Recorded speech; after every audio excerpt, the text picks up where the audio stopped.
Today is Buddha Shakyamuni's teaching day for mother, and 2,929 years ago, exactly, Buddha taught Dharma in Toshita for mother.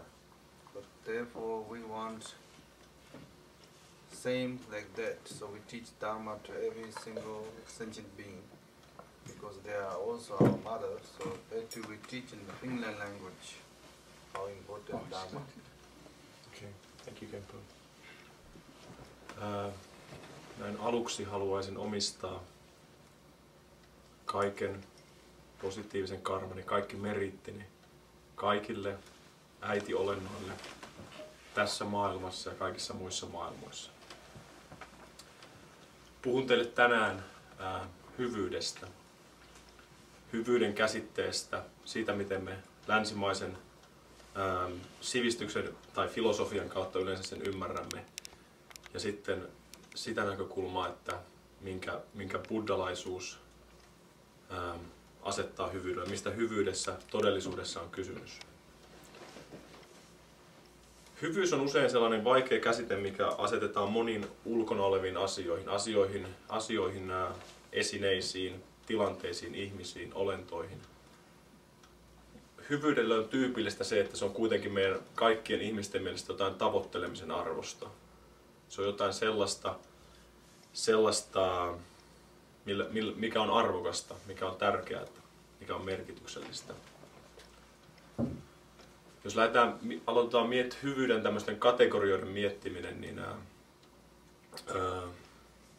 hyvyys usein liittyy siihen, että onko joku teko hyvä vai huono, onko se oikea vai väärä.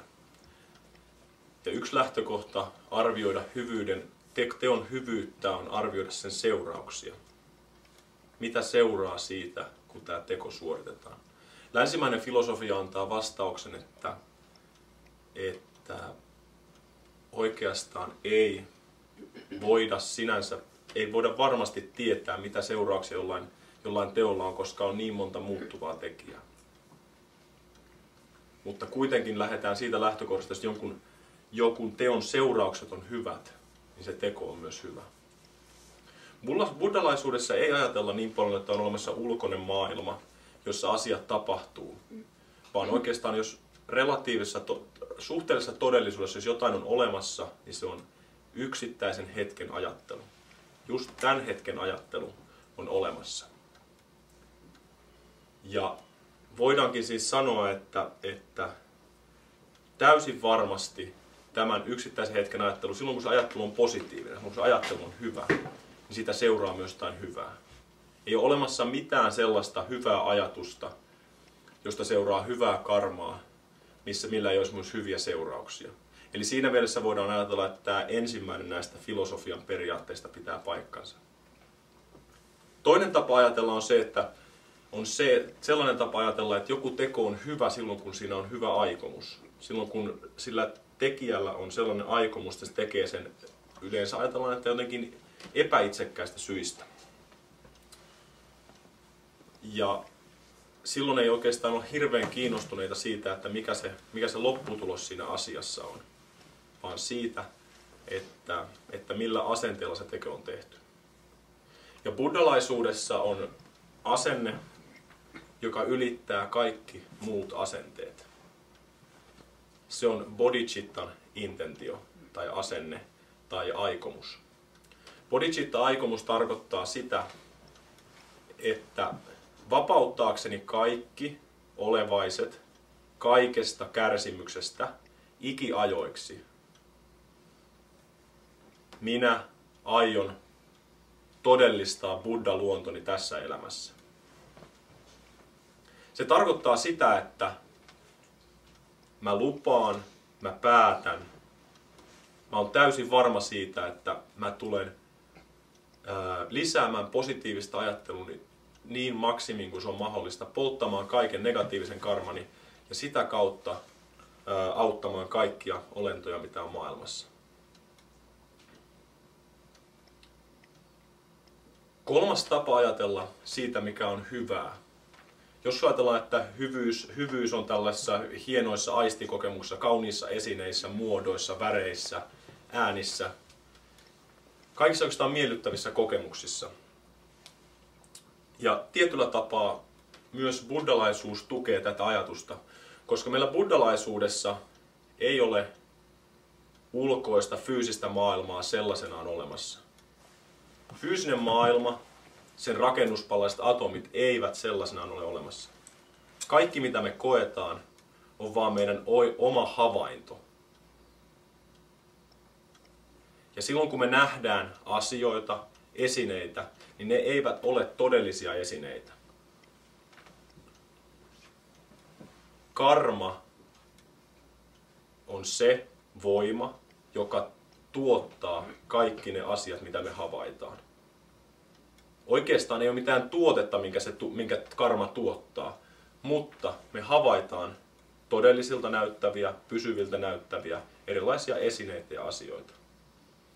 Ja kun äsken puhuin siitä, että hyvyydellä voidaan tarkoittaa sitä, että nähdään kauniita asioita, kauniita muotoja, kauniita kokemuksia, niin tämä on siinä mielessä just totta, että nimenomaan positiivinen karma, hyvä karma on se, joka luo ne esineet, luo ne asiat, luo ne maisemat, luo ne kuvat, luo ne äänet.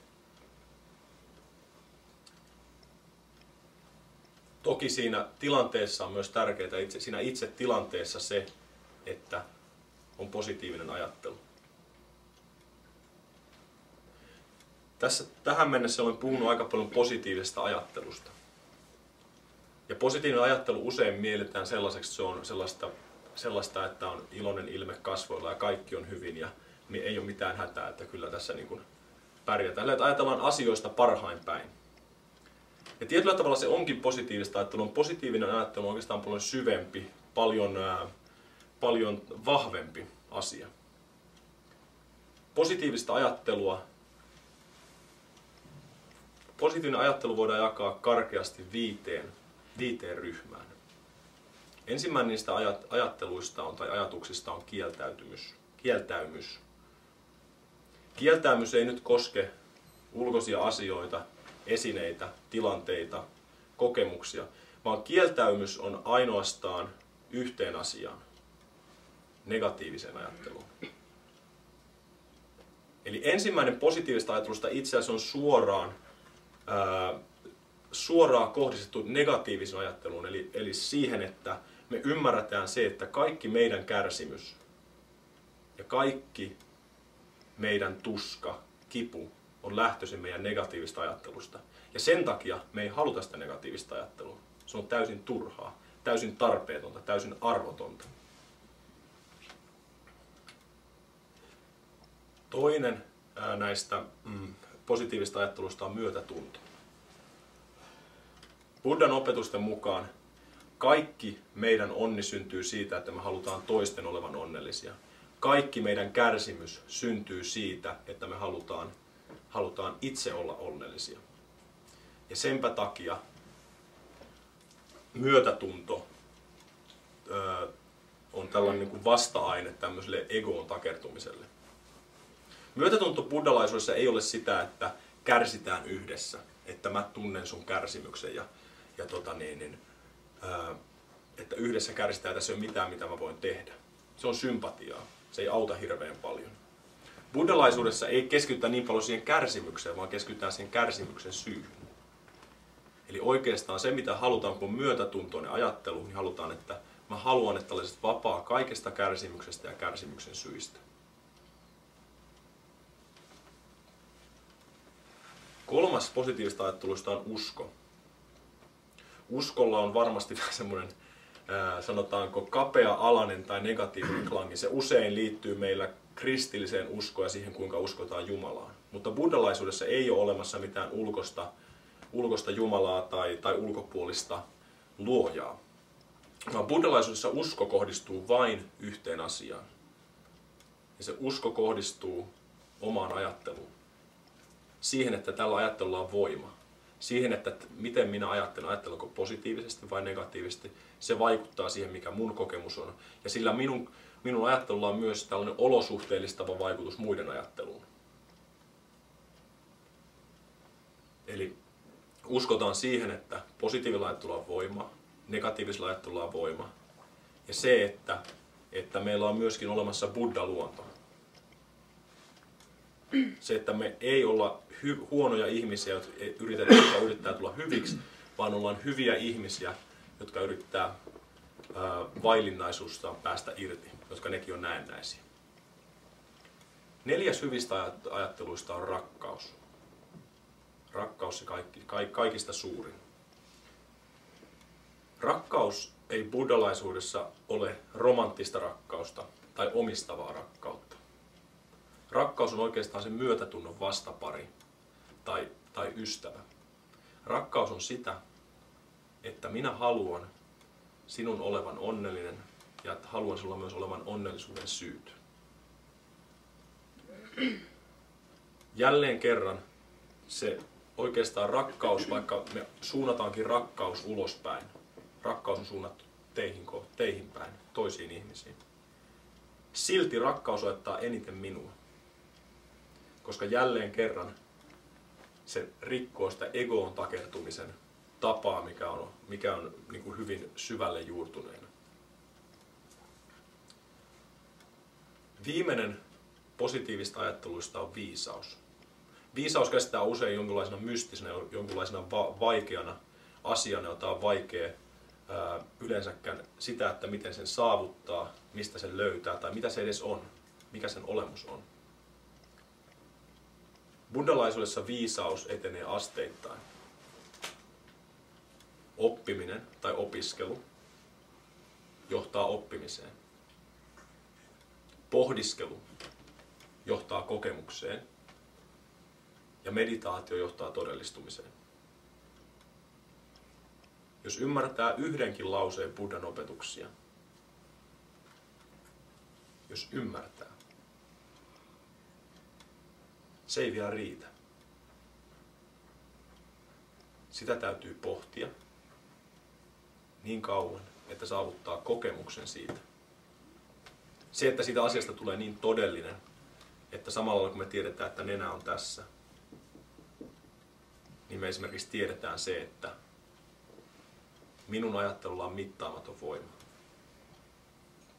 Samalla lailla. Ja kun se on syventynyt se kokemus siitä, se, että se on varma tieto, semmoinen tieto, mitä ei tarvitse miettiä, niin meditoimalla tätä ymmärrystä saadaan sitten vielä varmempi todellistuminen asiasta. Todellistuminen on oikeastaan sellainen, mikä ei oikeastaan ole tässä sanojen maailmassa. Sitä on hyvin vaikea sanoa, koska sitä ei voi saavuttaa kuin vasta sitten kun on kokemus tullut.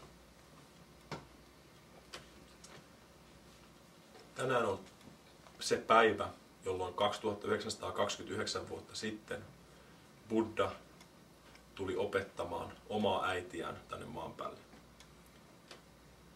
Omistan tämän opetuksen, tämän meritin, mitä tästä opetuksesta sain, omalle äidilleni.